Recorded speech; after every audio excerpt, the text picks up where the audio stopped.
Okay. So our presentation is on the life and works of Henry Labrouste, and this presentation is by me and Sarah Mallon. Okay, so full name is Pierre Francois Henry Labrousse. He was born May 11th, 1801 in Paris, and then he died at the age of 74. As far as education, early education, he was enrolled at the College Sainte Barbe, is it?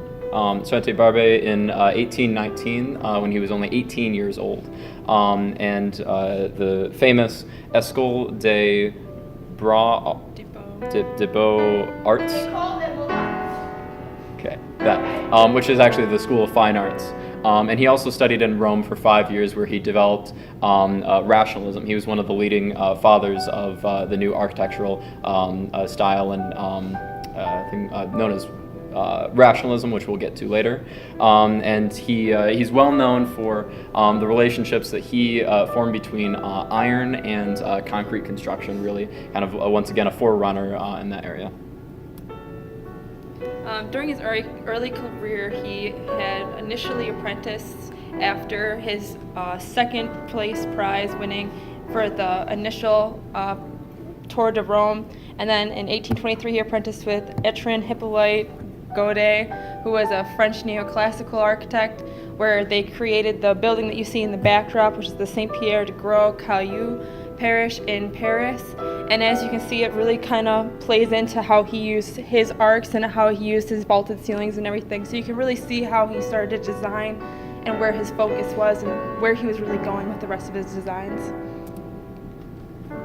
So you can see further in his early career, there's actually a lot of recorded drawings, just early sketches that are really amazing to have today. You can see some of his early just drawings, and you can just see how doing it on paper can make it look so 3D, and it's just amazing that people in that time period are able to do that. So you can see some of those drawings there, and he really focused on proportions. So that was very important for the Roman period. He took a lot of inspiration from Roman architecture, from Greek architecture as well, and it's a lot of focus on kind of the proportions between the columns and just the width of the building. So the Prix de Rome was actually originally a French scholarship, but it was more for arts, not necessarily for architecture. So like the initial winners of this prize were actually like fine arts students and painters and sculptors. So it opened to architecture in 1720, and then in 1821, Labrousse initially entered the competition, where he got second place award, and then he entered again in 1823 after his his apprenticeship, and then that's when he started his 5-year education in Rome. The court in Cassation, which is the plan view you see next to his picture, is actually his prize-winning design. And also the Prix de Rome, that involved him traveling to, I think it was 9 different cities in Italy, so traveling all throughout there. And after he actually won it, that is when he started his 5-year education in Rome.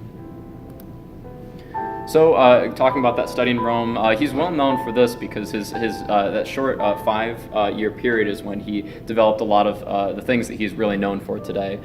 So he developed kind of an architectural philosophy. Some may call it philosophy, others may call it a style, but it's this idea of romantic rationalism.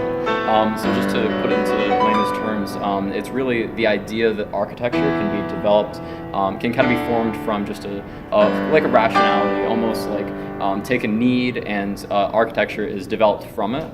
But then you also have the second part, which we'll get on to later, known as the bring onto light just kind of like the beauty of structure, and you'll see a lot more of that when we look at his library designs, that you can actually get a lot of functionality from structural design, but you can also have a lot of beauty to be shown through it. Yeah.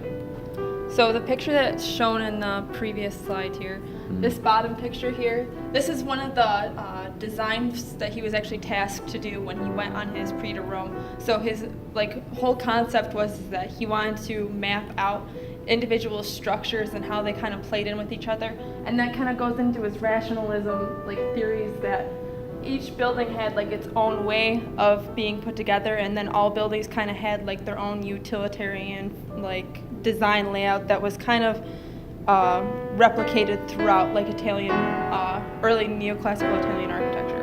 So if you've ever seen one of those books of form that you can just flip through and see all these different ideas to kind of drive inspiration, this was kind of like one of the first. So he wanted to map out all these different architectural parties. So moving on to his library design, this is really what he was known for most. And this idea of a redefinition of architecture, something pretty bold that he wanted to accomplish with this. So it includes exposed metal frameworks. That metal is iron, cast iron, just massive central spaces, and lightweight walls on the exterior, and just a massive amount of brightness. Really big windows. He felt like this should be the center of what like a library should look like. It should be like these large open spaces, which we actually saw a very similar design won the design competition. The specific design was very similar to this, and that's often credited partly to Labrouste for his kind of his contribution to kind of the history of architecture. And it shows how metal and concrete can work together kind of in unison, and also just once again the exposed metal frameworks that a lot of times before architects wanted to cover this up, and he really wanted to show that it could be displayed and that it really can be beautiful. Also, this library that is shown is the Sainte Genevieve Library in Paris. So he grew up and he studied in Paris, and this is really where he wanted to practice much of his architecture. Okay. So this particular building is the only building that he actually completely designed and brought to fruition. The only other project he was on was individual reading library space. Mm-hmm. So this building is really kind of like his brainchild. So as you can see that there was actually this very oblong structure to the building, which was definitely different for that day. So this is why like he really stood out from all the other architectures of his time period. Yeah. So this is his library design. He actually only did the reading room in this building, which is the National Library in Paris. So this work it really reflected social beliefs, in that the fact that it had like a very organic forms, that not necessarily that the building itself was organic, it's that each of the individual building phases were shown in his end product, which was definitely different for that time period. So that's why he really left an impact on the 19th century architecture. Again, this is just his earlier reading room. This is built directly after his last building, the Genevieve, ended completion. And you can really see in his arched designs and the domes on top that he really lets a lot of natural light in to allow people to really use that natural light in their reading, and it's really brought into the facility a lot more.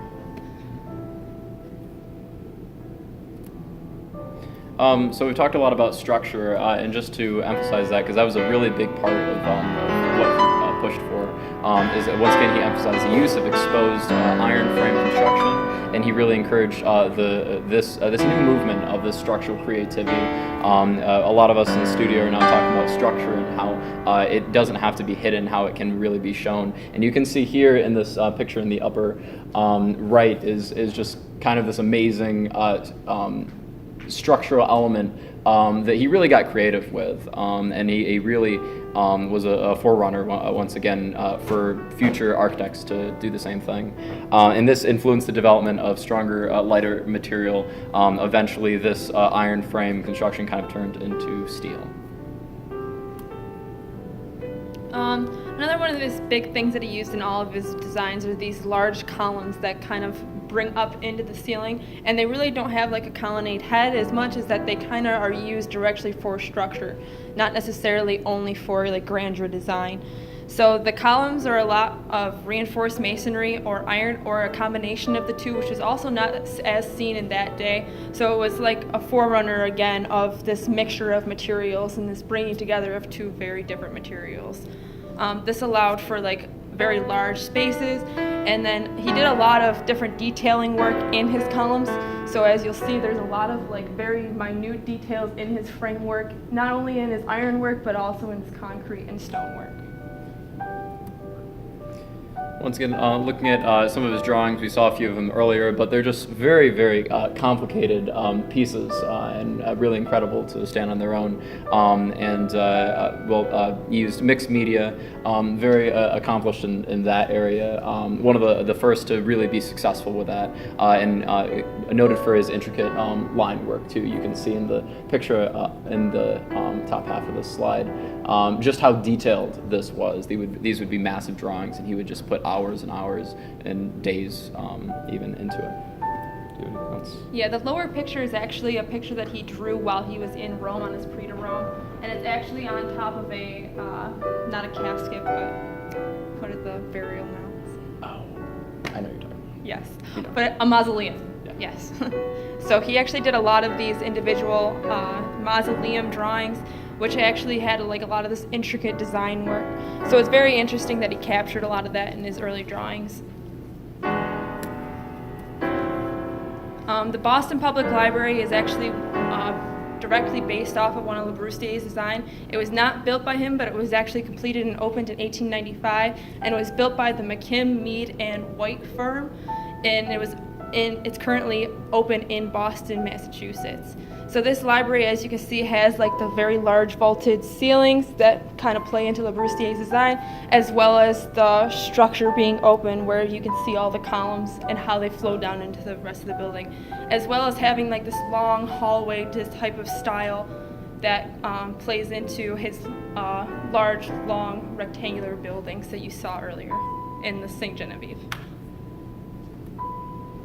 This is something I mentioned earlier. So this is structure brought to light, and this is actually a display at the Museum of Modern Art in New York City. And this was really a big deal because it was the first solo exhibition in the United States, and this took place in 2013 that it opened. And it was kind of known as, and the reason why it's there is because his work was known as the milestone in modern evolution of architecture. And this composed of over 200 of his works, and it included tons of different things, such as his watercolors, sketches, photography in his models, just very interesting because it focused. You can see this model. I was going to include the video, but it was a long video. But it's just really interesting how it kind of looks around this model that he created that just represents the structure of this project that he worked on, and also the incorporation of light, kind of emulating out of the roofs that you can see from the exterior. Pretty amazing model here. And really, once again, the idea that you can have just this beauty and structure and have just a massive amount of light come into spaces and kind of light that up and illuminate it. So to conclude, we have a synopsis, which is really just all the points that it should pop into your head when you hear Henry Labrouste. It's that Henry Labrouste was a famous French architect, one of the forerunners, the fathers of the rationalist movement. He's recognized for use of iron frame construction, and he's mostly known for his famous library designs. And finally, that he was one of the lead contributors in the movement toward kind of a modernist architecture movement. So, and that concludes our presentation.